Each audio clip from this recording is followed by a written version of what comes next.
Welcome. Glad to have you with me today. Welcome to Thoughts Roundup. Yesterday I was talking about my brother Don that was a Navy SEAL. And of course, I want today to just get a little bit more into something. He was at Carnala Island taking his basic training to see. They was trying to make him quit. If they could make him quit, then they knew they were not fit to be a frogman, or what is known later as a Navy SEAL.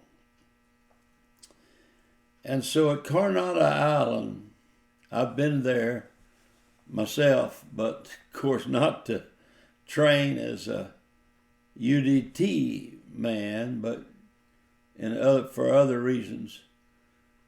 And my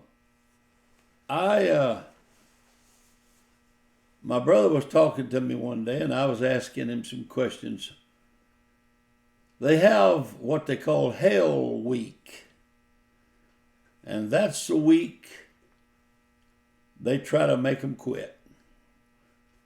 They do everything possible to make them quit. Someone told me today, I believe it was, they knew of times that they got only an hour sleep a day or 30 minutes sleep a day or something. And it made me think about a time my brother told me about.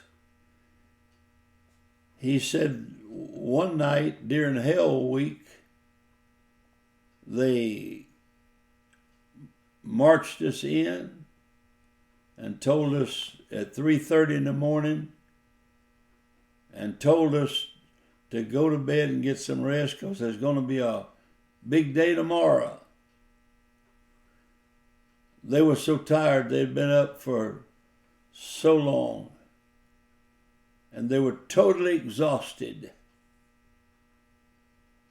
And they lay down to sleep. They went to sleep. 30 minutes later, they called for reveille. They called to get up. And they had to throw their clothes on, line up. And there was what would be thought of as piling. You might think of it as a telephone pole. They would be laying there and they would have to line up and get a hold of that telephone pole. And it said forward march, and they was marching them right to the sea. About 4 o'clock in the morning. And when they got to the ocean, they didn't say halt. They just kept marching them on. And they went out into the sea with that. And then when they were on land doing all this stuff, people would come along with officers and trainers would come along with a piece of paper saying, here, sign here, and you won't have to do this anymore. Sign here, you can go back to what you were doing before you joined this. And there'll be no reprisal. There will be no problem. Nobody will ever say anything to you. You won't be demoted in any way. Just go ahead and sign right here. And they couldn't hardly stay awake. They were totally exhausted.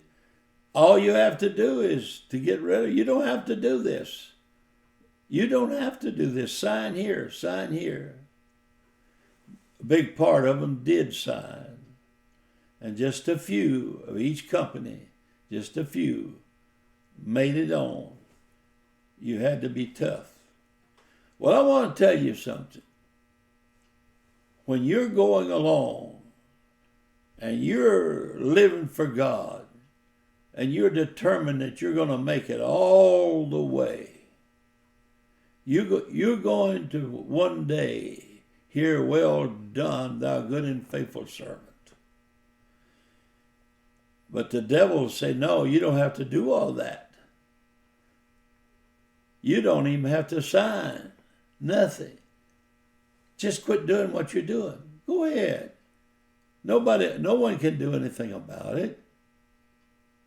If you want to, you don't have to do all of this stuff.